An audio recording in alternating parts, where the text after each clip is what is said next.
If we survive this trip, I'm gonna be amazed. I just feel like there's just nothing but problems. First, just chaotic weather, then the whole rooftop falling off now. We got fires coming towards us.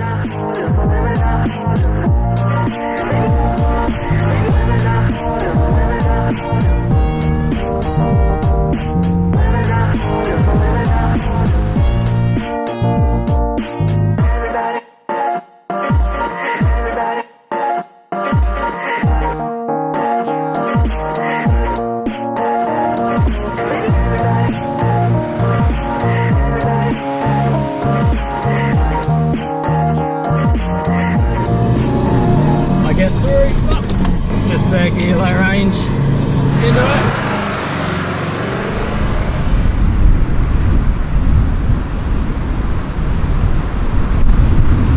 Time is about 7 o'clock. We've just left our camp where it is this morning and we're heading for a drive up the top, right at the top of Fraser up to the Cape, which should be awesome up there. It's quite windy where we are now, so we can just head up there.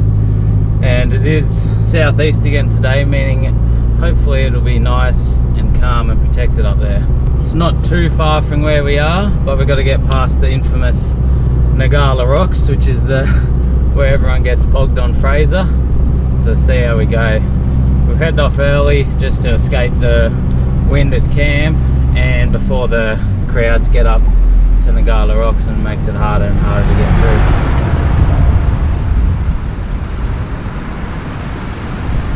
There's the Ngkala rocks we're coming in through now. First bit's just nice and slow through a few puddles there and in between the coffee rock, and then you come up onto this soft sand where you got to weave your way through the dunes a bit, and it catches a lot of people out.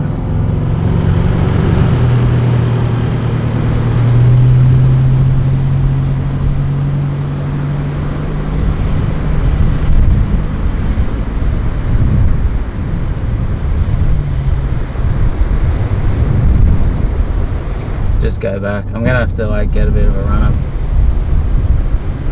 I just first gear low range and crawled it, but it wasn't really quite enough. I think a lot of the reason people get caught out here is just because it is a lot softer than the beach, and either haven't let enough air out, or they're carrying a lot of weight up here or whatever, like that type thing.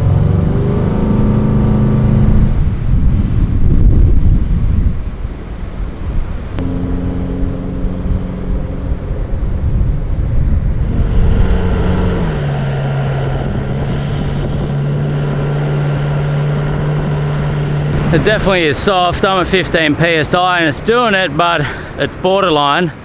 Realistically, I should let a bit more out. It's just that it's so much softer than the beach and it's quite like powdery here. You just seem to bury down in it. You can just see why it catches so many people out if they just haven't quite got those right tire pressures. Actually, the ute behind us, they got caught out down there straight away. They're grabbing out the recovery tracks down there now. Here I am talking like it's not too bad, and now I'm stuck. Always happens that way, but I'll just keep my mouth shut. The main thing is to just let off before it buries down. Once you feel it start to sink, back off. Try reverse back a bit. If you can't, you got to get out and let more tires out. Speed doesn't help you, like just putting your foot down and burying your car is the worst idea. So I'm going to go from 15 down to 12, so that 25% reduction should help me out.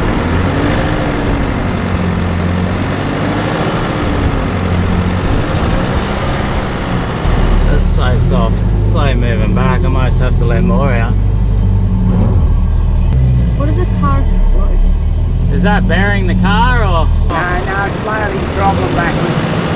Just keep doing what you're doing. Let's put that rear locker in, and that's definitely helped it moving a bit faster. I can see I was sitting on my belly there like it's just dragging my underplates. So I get up out of this way because we got another car coming through now. Well, I got up out of that, we'll just have to hit it flat from here, I guess.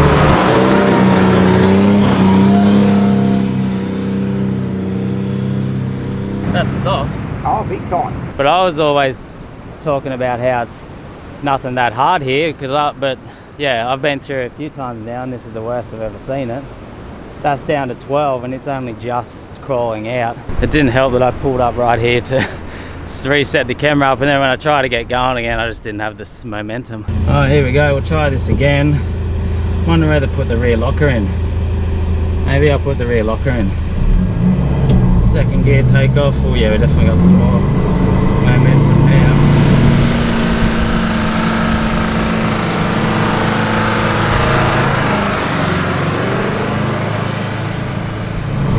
That's it, now we're moving. Rear locker, second gear, into it. Just helps keep both those back wheels spinning. I'm not gonna stop for the camera. I'm just gonna get out of here. It's too soft. I've always sort of said, oh yeah, you know, it's not that bad, but I can see that is that does get bad, like, and that's, you can definitely see if you haven't had a heap of sand driving experience, that's just gonna drill you every time. But yeah, that's 12 psi, second gear, low range, flat, rear locker in to get through that.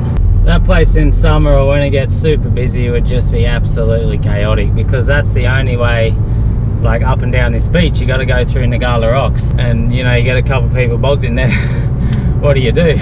To me, sand driving is 95% tire pressure. It's not about momentum really, except on like sections like that, momentum can help you, and on sand dunes. But general beach driving, if you're bogging down, your tire pressure is too high. I had a case in an extreme circumstance. I went down to 2 psi to get out of a sand situation. Like, you can just keep letting those tires down and down. High range versus low range on Fraser.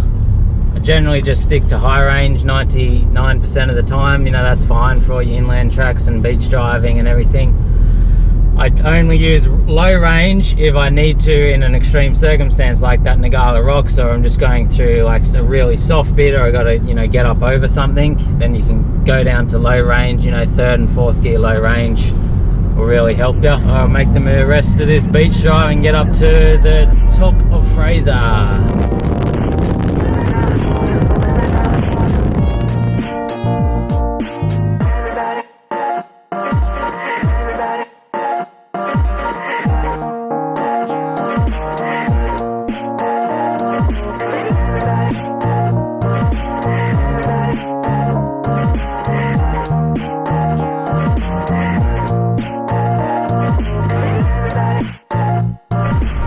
Made it up to Sandy Cape up the top of Fraser Island. Pretty spectacular up here. We did go for a bit of a drive up the beach, then we just came back to this dune area and just parked down there next to dune. There is a fair bit of weed up here, unfortunately. It seems to have blown in this wind, so I don't know if we'll go for a swim or anything. Guy's got his sandboard out. That's what he was most excited for on this trip, to go sandboarding. So he's going to have a go on these dunes here. Have fun.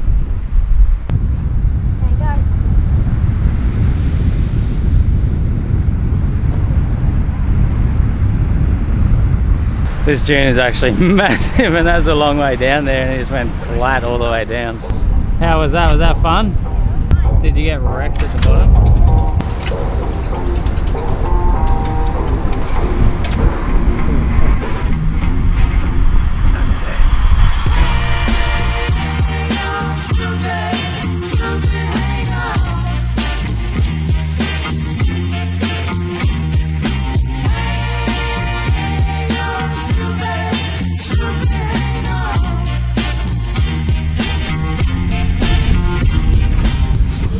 Back off those sand dunes now, out of the sun. So hot over there. Now if you do want to go sandboarding, what I did was bought a length of this from Bunnings for 20 bucks, Masonite plyboard. So it was double the size, and I just cut it in half. So I got another one in the car as well in case this one breaks. And then bought a packet of tea light candles, and you rub that on the side of them, and then they go super well down the sand. That's what we always use when we go sandboarding. We didn't spend too long up the top there. That sun is just roasting us, and there's still a breeze and all that weed blowing in there as well. We'll head back the way we came. Like, you can't go much further. You can go up to the lighthouse. I don't think we'll worry about it. I've seen it before. Head back the way we came, and maybe stop along the way at Ocean Lake or something for a swim now, I reckon. See how we go getting back through Ngkala rocks now. It's heating up, and I don't know, there's going to be a few people trying to get through there. Alright, back in Ngkala rocks now, and this is the problem, it's just absolute chaos here. There's about 15 vehicles over the other side and there's a dozen trying to get back. There's someone bogged in the middle and that sand is out of control up through there.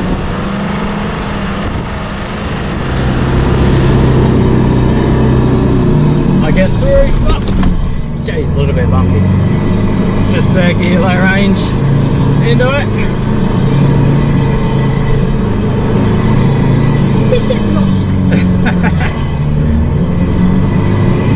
We just burnt 20 litres of fuel. Really? No. You're alright to come through, Dad. Through the sand bit, nice and slow through this rock.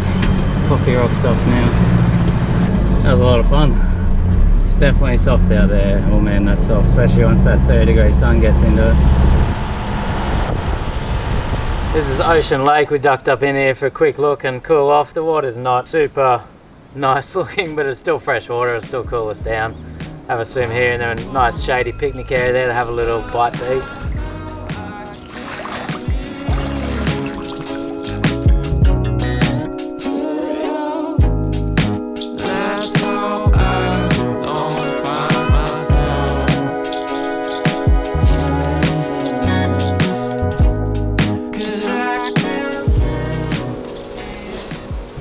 After a swim and cool off in Ocean Lake, had some lunch in the car park there as it was nice and shady, kept us out of that hot sun.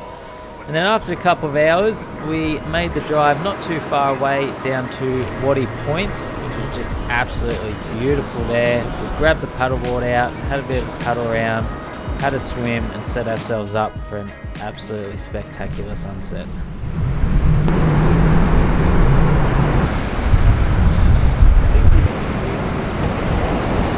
Another spectacular sunset at the beach. Check out that going down now. It's going to be a good one. After we left that Ocean Lake, we just drive. So Ocean Lake's up along there somewhere, maybe 10 k's away, and then we just made the drive down. We're camped back up along there somewhere as well, a couple of k's back this way from Ocean Lake. We made the drive all the way down here to Waddy Point, to this tip headland area here, because it's protected from the southerly. There's no seaweed as well here, and this water is just stunning. So we pretty much spent the last 3 or 4 hours paddleboarding, swimming, relaxing here. It's been an unreal afternoon. Now pretty much everyone else has left. We got the whole place to ourselves and we're sitting here watching this sun go down. You gotta love doing stuff like this.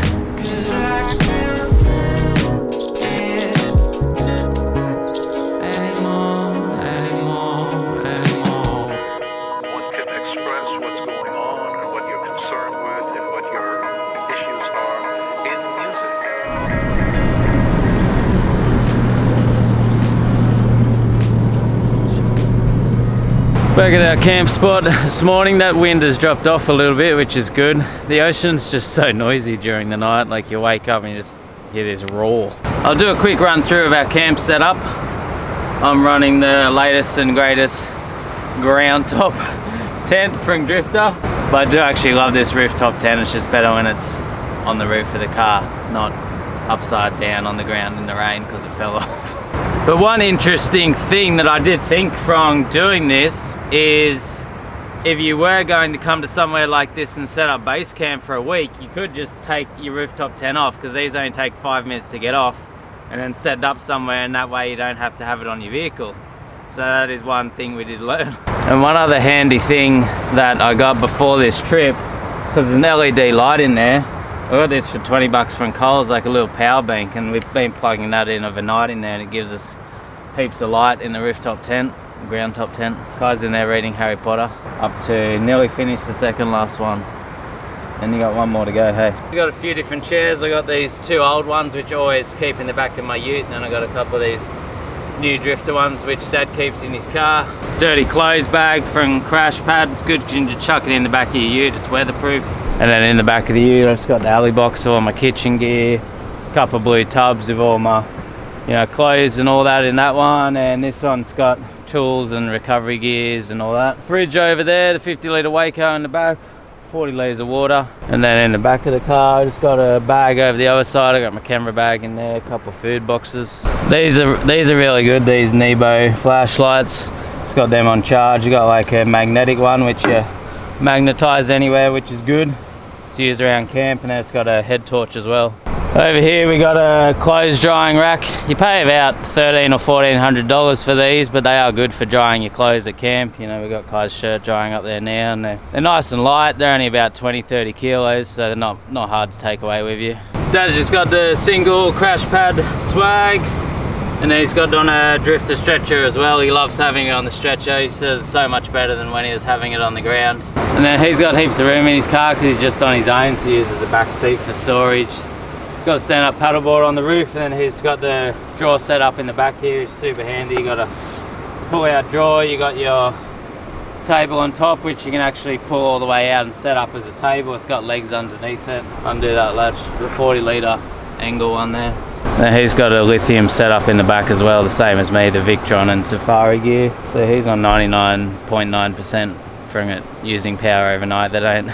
Those lithium setups don't use much power, and they just seem to hold their power for so long. He's got a few charging points there as well, which I use for my camera gear.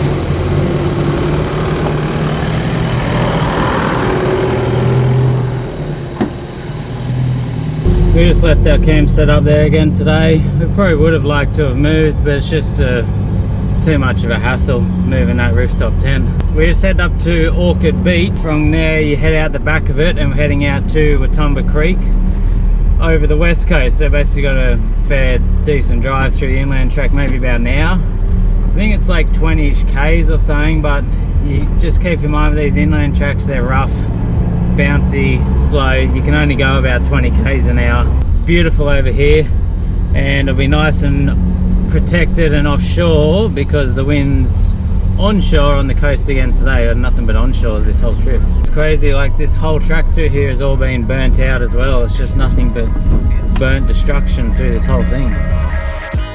It's this one time when I need your help. Let's get this right, 'cause sometimes I don't know how to get this right, to get this right. But one more time, I need your help. Made it through to Wathumba Creek. What a spectacular sight it is when you pull up here. It's super protected from the wind, so still. And then you just got this massive, like, blue open water area, beach island, something. It's just like a tropical island, which I guess Fraser Island is, but you think you're in Fiji or Bali or something. Now this is just a big tidal saltwater inlet.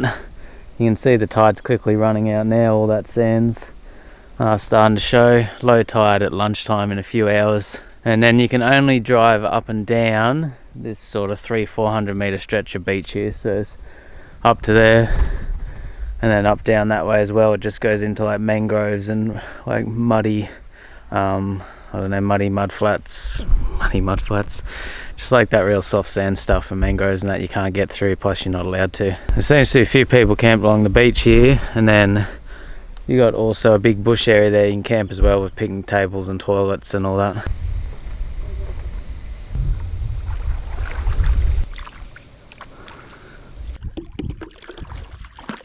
We're gonna head out for a paddleboard. It's been so good bringing this paddleboard. We've used it heaps. It's just so nice paddling around on these clear waters. It's a massive paddleboard. I think it's 12 foot something. It's like a ship. But Dad had a spare roof rack, so there was no drama to bring it. A spare working roof rack.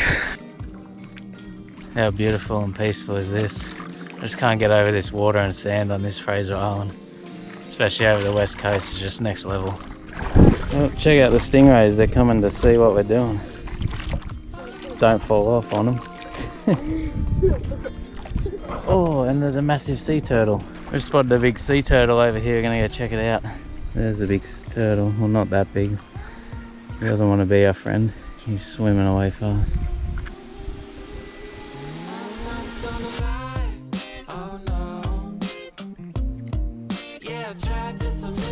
How cool is that? Check it out.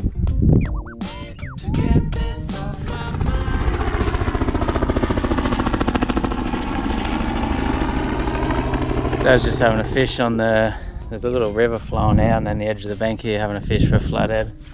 Kai's grabbed the paddleboard and he's floating out to sea there, so I'm going to be swimming out in a sec to get him. You can't go too far, but it reaches a sandbar, and you got to swing back that way to actually get out to the ocean. But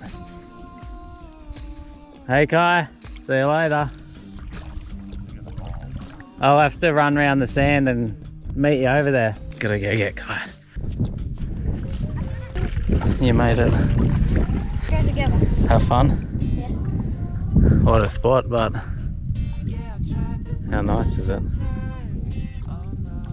Finished up paddleboarding, went back and chilled there on the beach and had some lunch. This tide's gone right out now, so it just completely changes between the tides. High tide's definitely less beautiful here, but come for a walk out now to check out all these crabs, which is cool. Just look at them all, there's so many.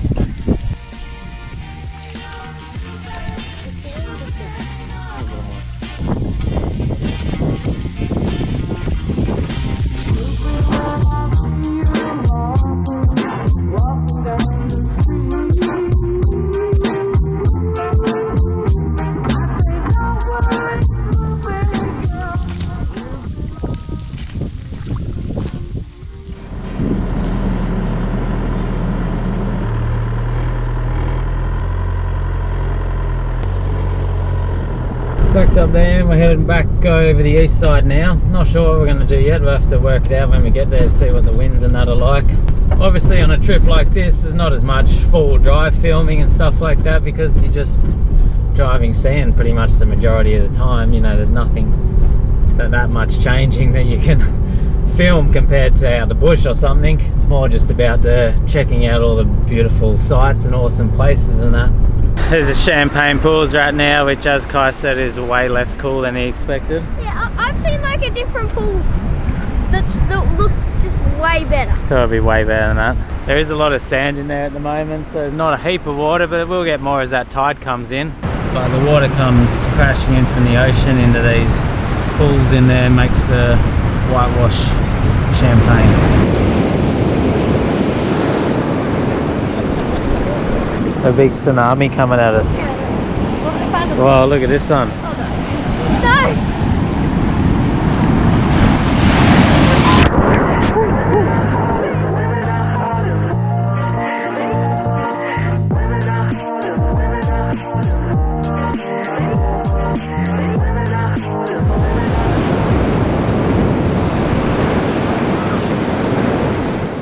We ended up just spending the rest of the day relaxing. After a swim at champagne pools, we made our way back to that Waddy Point again for another beautiful sunset, and then headed back to camp for the night.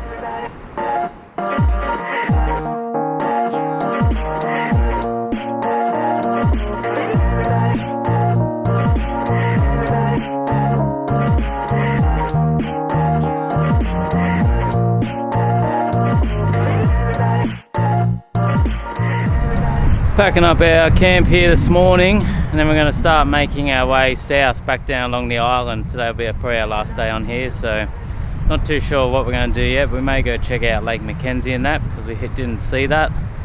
Got to pack up the ground top tent and get that in the car. We got it in the back. We had a few guys pull up and help us, which is good, so nice and easy to chuck it in there. About to head off, but how's this? Massive swarm of bees over there on that tree. I don't know where they came from, we just spotted them. There's so many there.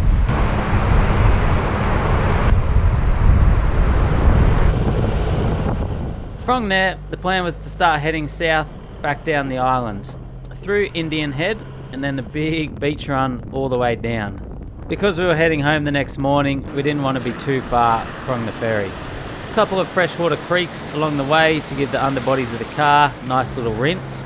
The fires were actually getting quite bad on Fraser by this time as well. There was a massive one burning down the east coast that we had to make our way past. You could see it was just destroying the landscape. But we managed to navigate our way through that, down past Mahino Shipwreck and Eli Creek, down to around Eurong village, where we're going to spend our last night.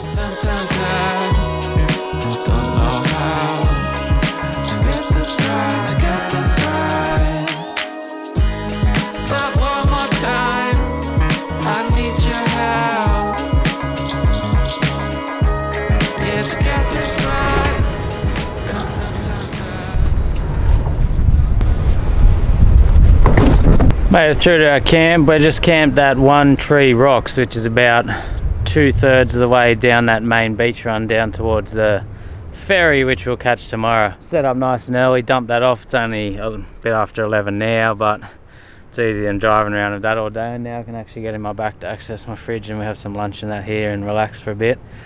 And then we'll go for a drive to Savo and maybe check out Lake McKenzie or something.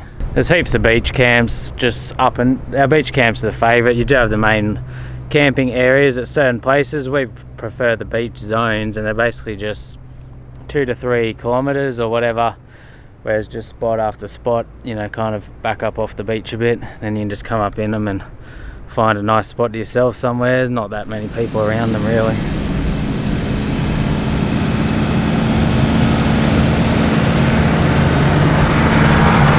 Left our tent and that back at the beach there near Eurong at that one Tree Rock campground, and we're heading out to Lake McKenzie to Savo. It was boiling hot back at the beach, and so if we come out of the lake for a swim. We haven't been to the lake yet, and this is the best lake on the island, which is absolutely spectacular.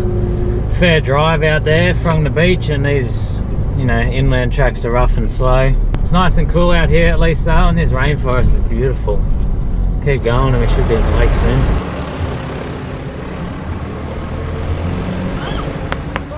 Look how beautiful it is, guys. This is Lake McKenzie. So nice here. Whitest sand and clearest water you'll ever see. A hell of a lot of people. We got ourselves a spot. We got ourselves a spot to ourselves. That doesn't even, does that make sense? I don't know. Anyways, we have moved away from the people, and now we are down here by ourselves. This is just the most beautiful place. It's one of a kind because the sand is so white, the water's so clear, and that's fresh water as well, like just absolutely crystal clear fresh water.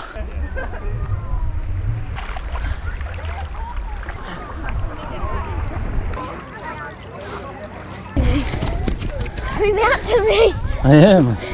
Ah! What do you reckon about the lake, Kai? Definitely worth the drive out here. It gets deep so quick out here as well. It's crazy. You're only about 10 metres from the shore, and it's just so far down. I'm so glad we ended up deciding to come to this lake, because we're nearly not going to worry about it just because it's so far in here, but it's awesome. To get this.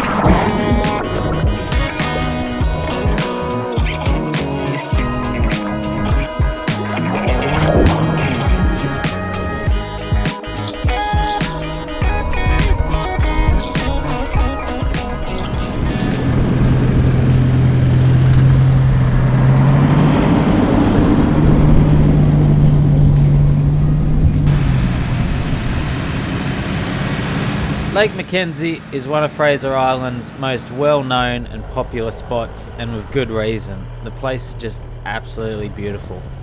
After spending some time there, swimming, relaxing, enjoying the sunshine, we made the drive back out to the east coast via those inland tracks, which are rough, slow and bumpy, but the scenery is beautiful along the way. We settled in for our final night of camping on the island before we had to head home the next morning. Last morning on the big Fraser Island. After that inland drive yesterday, we're quite happy to not drive any inland sand tracks for a little while. They're fairly painful. It is nice in those forests though, it's pretty beautiful. There's our camp over there, and there's our beachfront view. Already getting bloody hot as per usual. It's only 6:37 in the morning. Ended up being such an awesome trip after that rooftop tent dilemma in the start. We're glad we stuck it out and sorted out, and it's been unreal here. We've seen so many cool places. Dad loved it. It's his first time on the island. I definitely reckon next time I come, I'll try come when it's a bit cooler. Like we're nearly in summer now, mid-November. Try and come early spring rather than late spring. There's not as much forward driving on a trip like this because it's all just sand driving, so you're not really filming as much. It's more about filming the sights and destinations, and that kind of makes it a little bit harder to put it together, a story and rhythm and everything, but hopefully it came out alright. I'm sure I'll work it out when I edit the videos. We will start packing up, and then I'm gonna make the drive down to the ferry, and hopefully I make it home. I got my car making that weird noise, and tie that rooftop in the back, get it home. We're gonna have a busy 5-6 weeks leading up to Christmas now. Got a fair bit to do. I gotta get that roof sorted out by insurance. I'm looking at possibly getting a tray and canopy done up.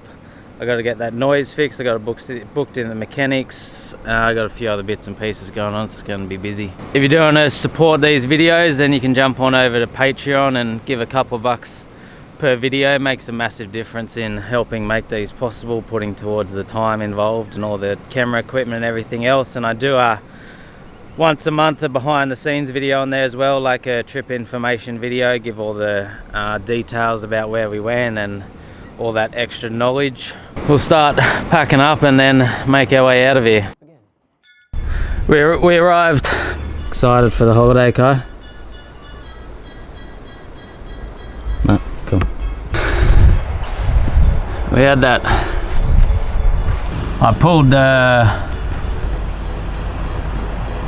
yeah, it's quite a big thing over here. Like, you get a lot of information, a lot of warnings, a lot of signs about what. That copper just assumed I was travelling on view in every. Made it through to this Wathumba Creek. I feel like I'm definitely pronouncing that wrong.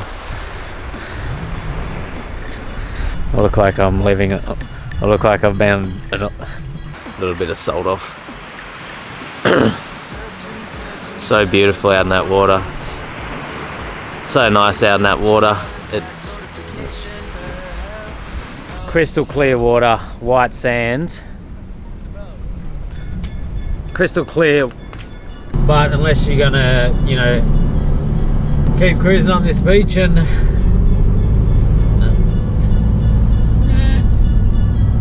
these clouds out behind us are so cool. Time is about 7 o'clock. Packed up camp. Didn't pack up camp. Generally just stick to that. That a lot. We didn't spend too. Oops. Let's see how we go getting back through Ngkala lock. Made it up to the top. Made it up to FRASER. But it is interesting because it means that. But he's got heaps of room in his car because he's. You got this big camping area. You can see over the other side, yeah. You can see over there, over the other side. You can. Oh, we got it in the back, had a couple. And also just realised I've been in two-wheel drive. That whole drive out here, that's probably why I thought it was so soft. It wasn't actually as bad as what I thought. Four-wheel drive is normally the better one, better option for sand driving. Now just don't forget, with your roof racks, if you're using them outdoors, you need to minus the square root of 6.8, safety factor of 10.7, then you need to minus the angle of the sun, and basically square root it all to 17.